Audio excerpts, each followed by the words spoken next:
big side, maybe hooked funny too. But don't jump, whatever you do. It's really big.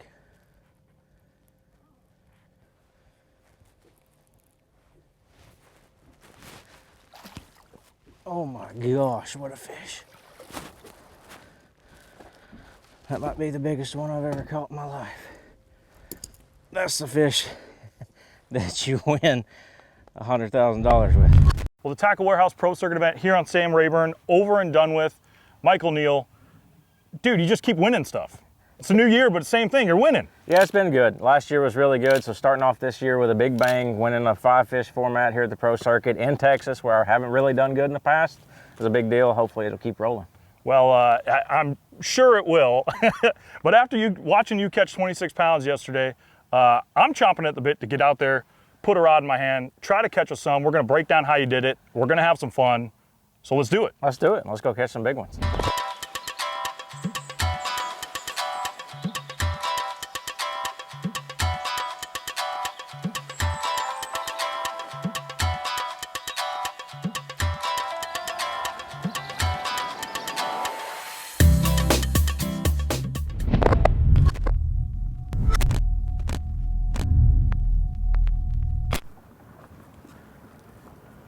All right, Michael, we are back out here where some stuff happened yesterday. You kind of had two different things you were doing in the tournament. You caught them like finessing up above the 147 bridge early in the event, but it really turned into kind of just a good old-fashioned Texas drain fishing catch fest, really. Yeah, and this was the first time I'd ever done that. I've always heard about the drains in Texas, but I didn't understand it. And at home, like, we've got ditches, we've got drains, we've got all the same kind of structure, but they don't relate to it quite the same. Oh. These fish will get in the bottoms of it, and our fish will stay on the tops all the time, but these just move back and forth. Sure. Early in the tournament, that's where they were. They were out in the middle, out 20+ feet deep, and then as the tournament went on, they started getting up on top of them. Well, so really, we're gonna go around right now. We got some jerk baits. We got Lowrance Active Target. We're gonna look for some fish in some drains, and we're just gonna catch them, right? Hopefully some big ones. Well, I'm gonna take this off and start throwing it then, if that's as easy as it is, because don't tempt me with a good time, Michael. One thing I'm curious about, Michael, is you had, you know, a lot of jerk baits, and you caught a lot of fish on jerk baits that you were throwing, but the setup you throw it on is pretty crucial, because, you know, you caught an 8.5 pounder, you have potential for big ones, so I feel like you got to be pretty confident in what you're throwing to land those fish. So tell me about the rundown of jerkbait gear we got. Yeah, starting off, I mean, I threw 3 different ones. One of them was a SPRO McStick, and it really just varied on the depth that I was fishing. I had one that I actually had lead wire tied to make it sink, so when I was fishing that out there over 15+ foot of water, I could get it down there. And then I had one on 14-pound line, just a shallow running jerkbait, because I had one brush pile that had a lot of fish in it that was in 4 foot of water. But I mean, typically my jerkbait setup is going to be a 7-foot rod. I like a super limber one. A lot of times with a jerkbait, you're throwing wire hooks, and you don't really have to set the hook. They're going to do it themselves when you either pull and he's got it, or he comes up there and runs at it and goes the other way. It's pretty well hooked. So I just like to really baby them with a soft rod. A high speed reel. Most of the time I throw it on a 7-to-1. Just because I could take up slack and I can reel it in to make another cast. The gear ratio is not that important.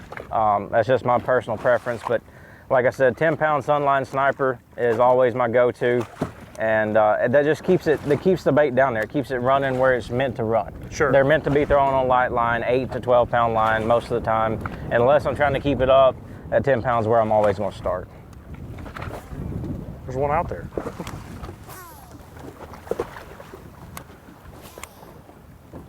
Oh, you recording? Yeah, that's a fish right there at 40. That's like a, it's like a killer whale. Feels pretty decent.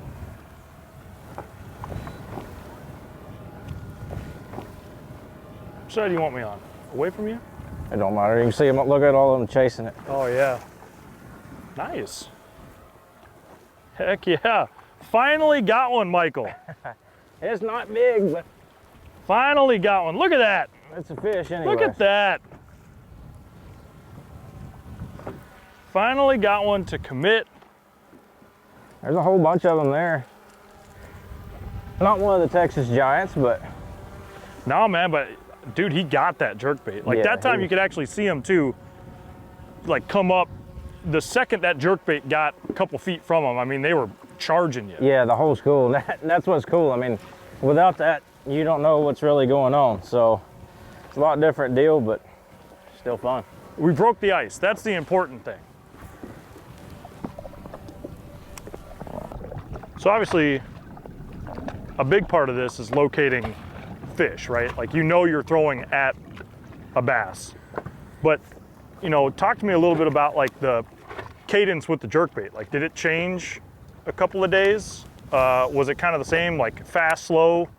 What did it take to trigger bites? It was really like, I mean, every fish was almost different. Some of them wanted it really fast where you like took it away from them and then they thought it was going to escape and then they'd come after it. And some of them you just had to let it sit in front of their face. So, I mean, it's kind of like a bedfish. Each one of them is going to have its own little bit different temperament, and you just got to figure out what it's going to take for that exact group of fish or those conditions to get them to bite. And that's where looking at active target, you can really dial that in quickly instead of like before where we didn't have forward-facing sonar. You know, it might take you half a day of fishing to really be like, oh, okay, I can twitch it really fast and kill it and Right. delete it, or, you know, whatever it would take to trigger bites. Yeah, I mean, because you would never know if they were following it, if you were fishing it a hair too fast, a hair too slow, just whatever it would be. So yeah, it takes a lot of the guesswork out of knowing if you're doing the right cadence or right retrieve, whether that's with a jerk bait or really anything. I mean, even like a drop shot the first couple of days, I had to sit it, just throw it there and let it sit before they would actually bite it. Like, you could see them chasing it, and if you were just throwing it out there and letting it go to the bottom, reeling it in, you would have missed a lot of those fish. You would have never caught them. So, I mean, even with every technique, there's something to be learned with it. The fish were really, I mean, it wasn't like there was a magical depth either. One place I had my power poles down, so I was fishing, you know, 4 or 5 feet, and some of them came over 14, 15 foot of water, 8 to 10 foot down. It wasn't really anything like you could say they were going to be in this depth range in this drain or on the point in this drain. It was really just anything that was a little bit different or just the fish that were swimming around. If there was something, some sort of piece of cover to hold them, that was a lot better percentage where you're going to get a bite. And if it was on a corner or on something different, that made it better. But a lot of them I caught were just out swimming down the break. Nothing different there that you could see with your imaging or anything like that. I mean, there might have been a shell bed there or something a little bit different, but it was all just trying to get the bait to them. And a jerk bait is one of those baits, along with the finesse tactics, that seem to really shine with the forward-facing sonar like the active target. And just because you can see and you can control it, you can control your depth, you can control it with line size, cadence, and so many different things, even weighting one to get it down deeper, which I had to do on a couple places. Yep.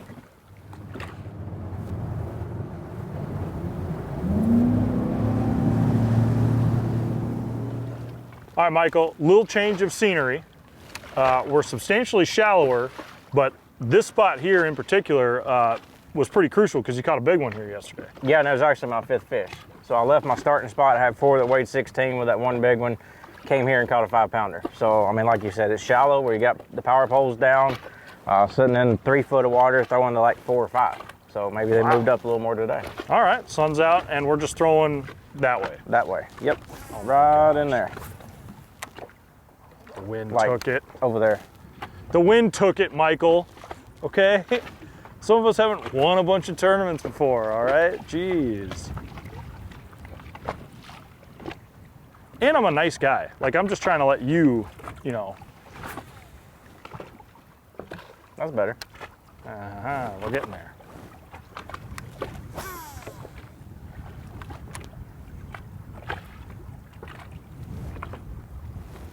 Ooh. That was not a fish. That was... I'm trigger happy now. I am too. That's a fish. Yep, that one got it and took all my slack. That's a fish. Rut row. Feels pretty good if it's not hooked funny. You gonna come up? Thinking about it. You gonna come show off a little? He's just hooked in the side, under the chin. Hey now. Hey now. Man, that's a little chunker. Short and fat. There's a lot of them this size here, but I caught that one big one and hooked another one yesterday that felt good too. But well, and I know you fished it a couple times, and each time you said you could see, you know, the whole school following whatever fish you had hooked, or yeah, I mean, you could see them chase your bait or chase the other fish you caught or whatever. Besides the last time that I fished it, the boat actually ran right over the top of it right before I got here. So that was right at the end of the day. It was kind of disappointing, but it's a pretty good spot evidently. Don't know why. Apparently there's a couple here. It is. Yeah, that's a nice one, man.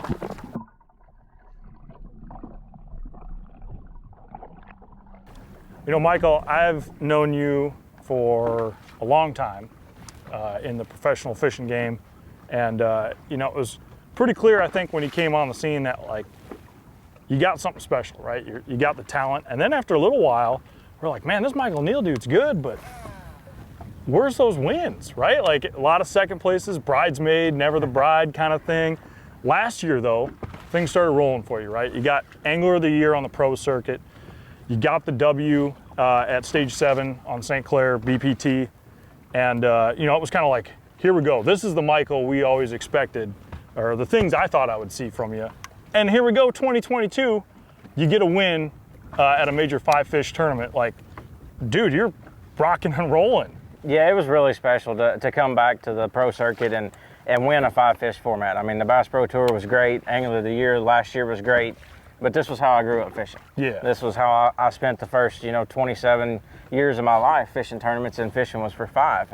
I love the Bass Pro Tour, don't get me wrong. I actually enjoy that format better, but just to come back to this and win means a whole lot more to me. And like you said, and like I told Chris Jones on stage, I came in second and third a whole lot of times. I was up there, but never could figure out how to get across that finish line. And seems like in the last year, I've finally figured out what it takes to go ahead and win.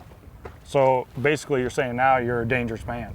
Maybe, we'll see. I mean, it's all mental. I mean, you hear that so much about fishing, is how much of it is mental, and just being able to be willing to adapt, to go do something that you may not have even practiced. Sure. And just be able to go on a whim and get 1 or 2 bites. Those 1 or 2 bites in a 5-fish tournament can make or break you. So I feel like I understand that more. I'm listening to my gut more, spending more time on the water, and all those things are a good recipe for success. Well, I officially let you whoop my butt today.